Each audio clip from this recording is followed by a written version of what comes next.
నీ మాట ఒకరి జీవితాన్ని బలపరుస్తుందా, ఒకరి జీవితాన్ని కృంగదేస్తుందా, ఒక బ్రతుకుకి మేలు చేస్తుందా, కీడు చేస్తుందా పరీక్షించుకోవాలనేది దేవుని వాక్యం తెలియజేస్తుంది. నీ మనుషుడిని దూరపరుస్తుందంట.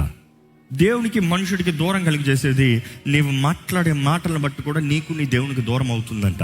నీవు వ్యభిచారం చేయలేదేమో, నరహత్య చేయలేదేమో, దొంగతనం చేయలేదేమో, కానీ దేవునికి విరోధమైన మాటలు మాట్లాడుతున్నావంటే నీకు నీ దేవునికి సపరేషన్. ఈరోజు మీరు అంటున్నారేమో, దేవా నా ప్రార్థనలకు ఎందుకు జవాబు రావట్లేదని దేవుని సన్నిధిలో మీరు మొరపెడితే దేవుడు మీకు ఇచ్చే జవాబు నీ నోటి మాటలు. నాకు వినబడక కాదు, నీ ప్రార్థనలు వినబడక కాదు, నీ జీవితంలో నేను శక్తి లేక కాదు, సహాయము క్రియ అద్భుతము చేయలేక కాదు. నీ జీవితం ఎలా ఉన్నో చూసుకో.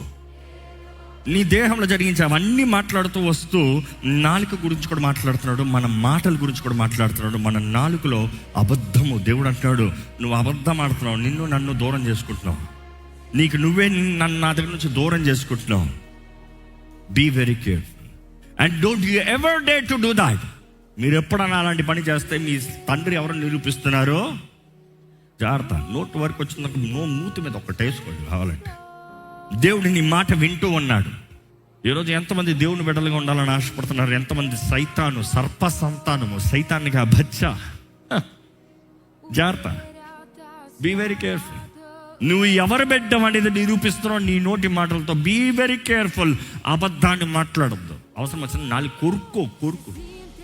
కొరుక్కో కంట్రోల్ రావట్లతో కొరికాయి. బెటర్ కొరుకుని నోరు మూసుకుంటాం కదా. నోరు తెరిచి అబద్ధాలు మాట్లాడి సాతాను చేతులు సమర్పించుకోవడానికి. Because God is sensitive. Top 10 ఆజ్ఞలు, టాప్ 10 నియమాలు దేవుడు తెలియజేస్తున్నాడు. అబద్ధం మాట్లాడు. ఇది కూడా దేవుడు ఎదురు చూస్తున్నాడు. నీ పక్షాన నేను నిలబడాలా, లేకపోతే సాతాను వెయిట్ చేస్తున్నాడు నీ పక్షాన రావాలా? అధికారం నువ్వు ఇస్తున్నావు. జీవం మరణము నాలుక వశము. జాగ్రత్త, బీ వైజ్.